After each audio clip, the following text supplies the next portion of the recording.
Merci Madame la Présidente, Monsieur Borrell. Le 5 novembre dernier, Donald Trump a été élu 47e président des États-Unis d'Amérique.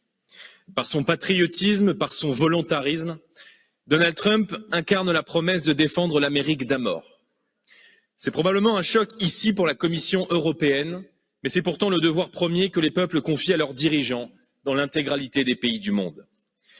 Car c'est bien la première leçon que nous devons tirer de cette élection américaine.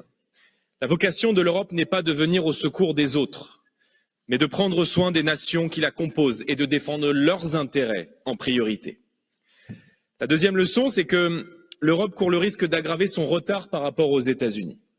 Alors que la France a aujourd'hui le PIB par habitant de l'État américain le plus pauvre, le Mississippi, notre continent pourrait connaître un décrochage encore plus profond dans les années qui viennent.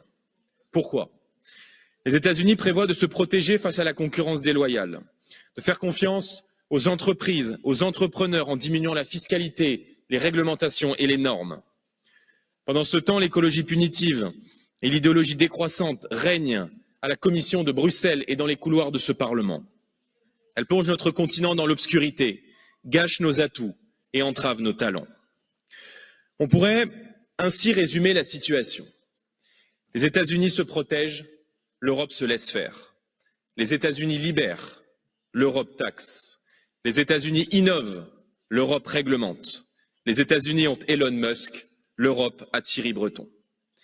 Il nous faut procéder à une révolution des mentalités européennes.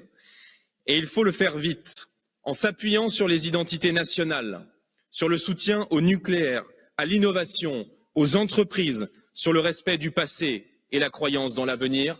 Nous n'avons pas d'autre choix. Réveillons-nous, ou bien nous disparaîtrons.